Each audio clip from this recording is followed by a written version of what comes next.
Hi, today is 6 months since I had my stroke. It's been one hell of a journey and one I never thought I'd make. Nobody expects that they're going to have a stroke when they're in their 40s. In fact, I don't think anyone really sort of anticipates that these things are going to happen to them at all. I think you have this idea that maybe you might have something happen to you when you're older. But most of us, I think, go through life expecting that we'll just live happy and normal lives and reach a ripe old age and then just drift away quietly in our sleep or whatever. Anyway, this really horrible thing happened to me.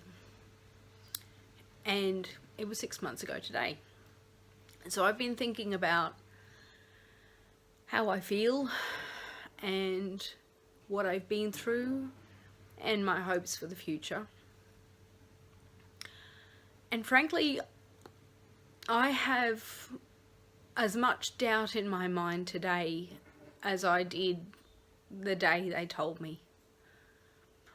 I am vastly better than I was. When it happened, I didn't know that I'd had a stroke. It was 5 days later that I was actually diagnosed.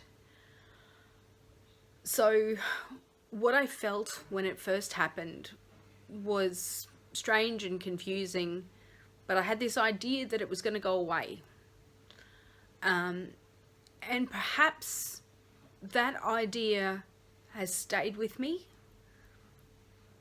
but as my husband points out to me, I'm never going to be a person who didn't have a stroke, even if I get a lot better. And I am a lot better.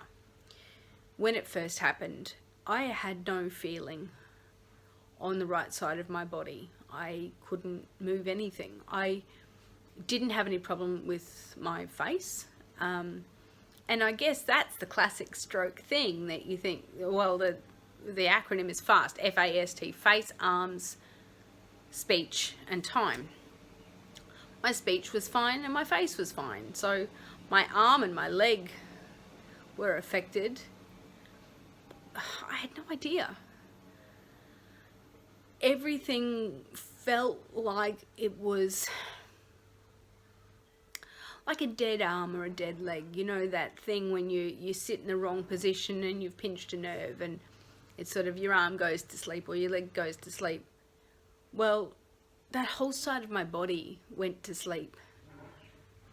My face was affected, but not in appearance. It was affected in what I feel. And even still, I have that altered sensation on every part of me on the right side.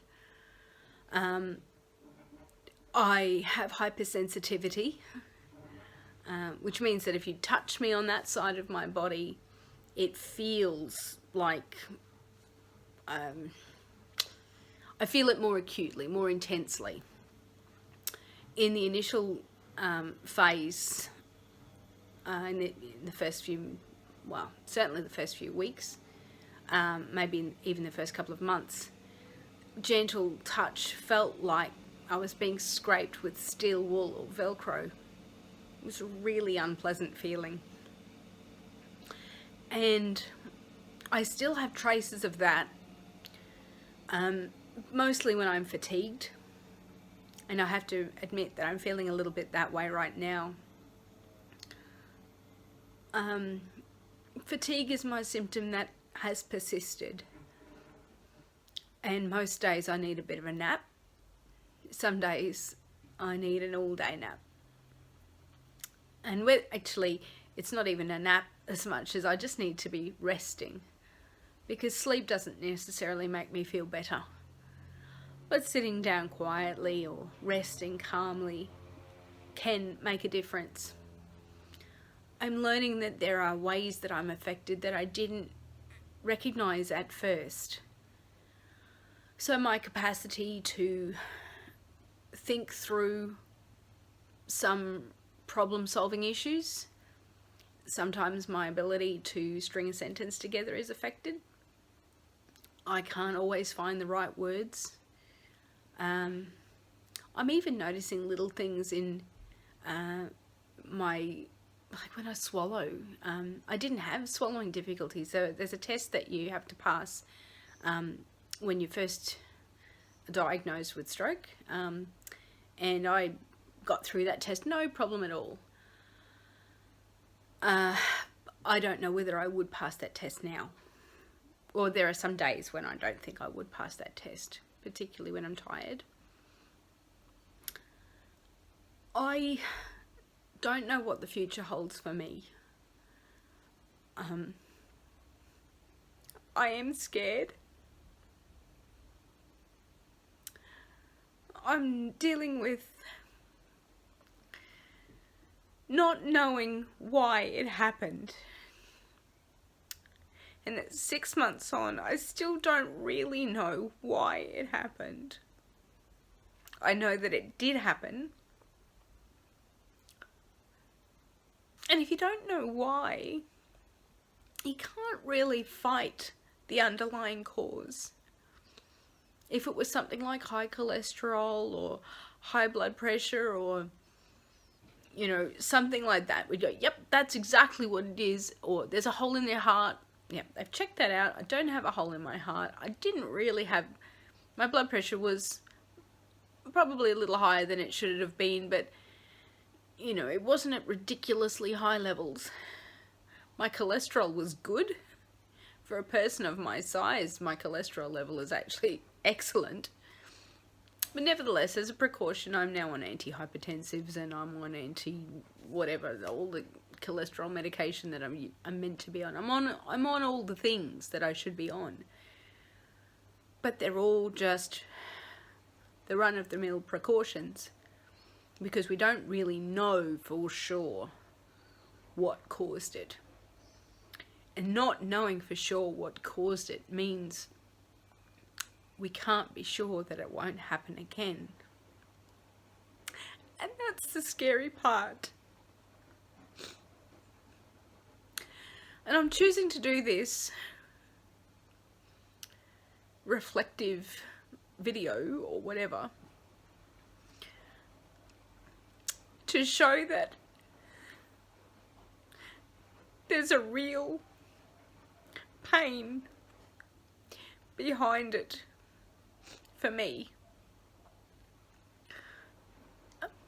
People ask me, how are you going? And I say, oh, I'm fine. I'm doing really well. I'm having more good days and bad days. And I am having more good days than bad days. It's true. But when the bad days happen, or the bad parts of a good day happen, they're really pretty horrible. And they shake my confidence. And I'm not the person I used to be. And I'm mourning. I'm mourning. I'm sad for the loss of my identity. Because I haven't quite worked out what my new identity is yet.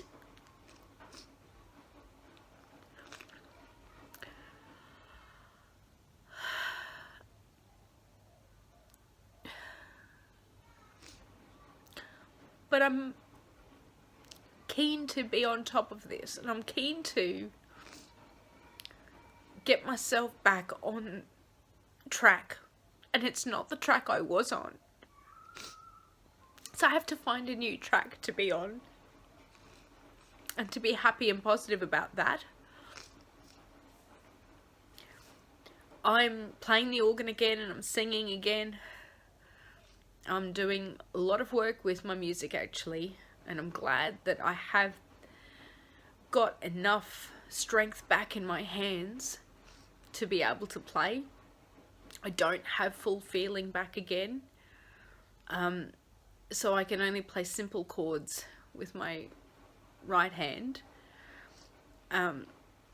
So there's a level of complexity to my playing that I've lost and I hope to regain. So I'm practicing as if I'm a beginner again. So that's exciting, but challenging at the same time. And my challenge is actually to focus on measuring my success from my new baseline, not comparing myself to where I was prior to the stroke, because that's just crazy. I'm setting myself up for failure if I do that. But comparing myself to where I was in the days after my stroke, where I couldn't do anything. And I think, well, I can walk again. Okay, I can't walk very far. And there are some days that actually I can't walk at all.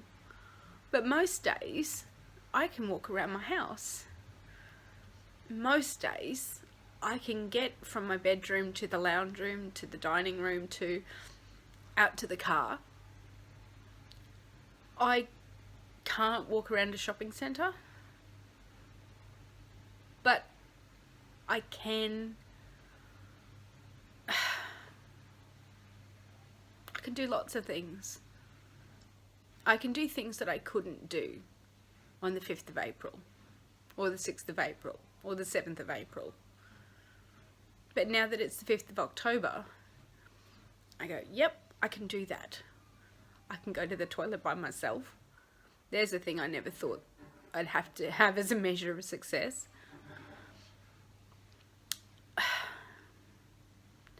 Life is different. Life is hard.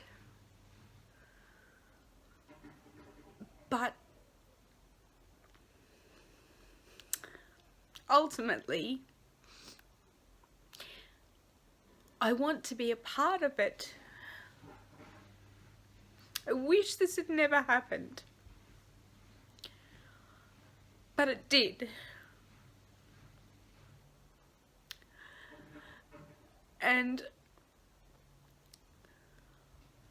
I want to stay alive.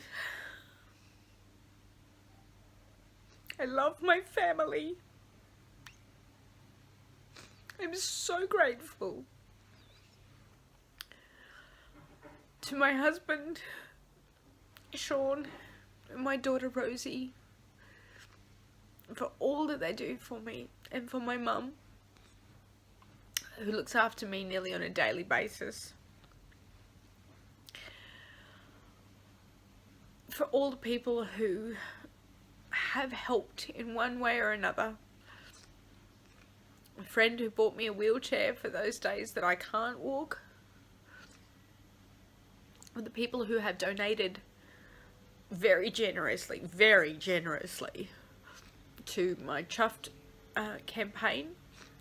To my friend Nicole for setting up the Chuffed campaign, and it is still going, and there are things I still need. So if you have the capacity or want to help out, I am most grateful for anything that anyone chooses to give me, whether it's their time in helping out or whether it's through making a donation. I can't thank you enough. It has meant that we've been able to offset the cost of redoing the plumbing in the house, which absolutely needed to be done because I couldn't turn the taps. I couldn't have a shower. I still need to get support rails in the bathroom and toilet, but I'm getting better. That I've worked out strategies for how to mostly get up safely. I still fall, not so often, and I'm learning to fall better. There are ways of falling, and yeah, I'm learning. It's a new body, and it's a new life, and it's not the one I would have picked for myself, but it's the one I've got, and I need to make the most of it, because it's all I'm going to get.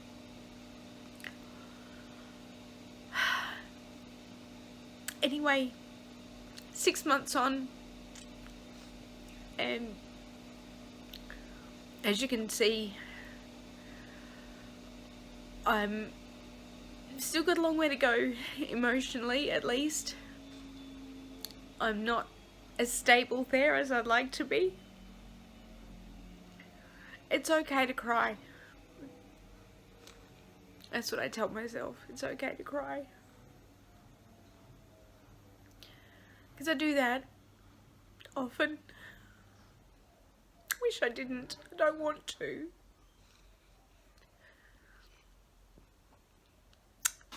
But it relieves the tension a little bit. I don't know if you can hear the noise in the background, but I put on a load of washing. That's actually really exciting because it meant that I could do that. That was something I could do. I cooked a lot of the dinner last night. Not all of it, but a lot. I've cooked the odd meal. And I think that's the stuff to focus on, is that I can walk and I can cook and I can put on the laundry load and I can pick Rosie up. I can do a high five most days. Some days it still hurts. But I don't tell her that.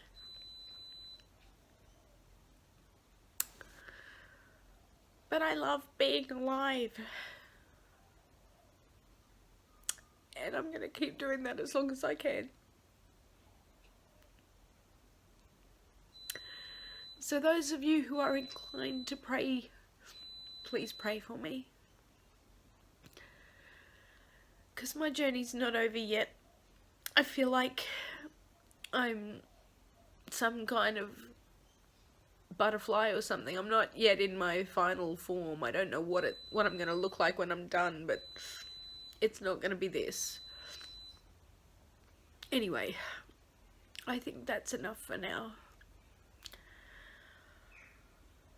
So thank you for listening to me and tolerating my emotions.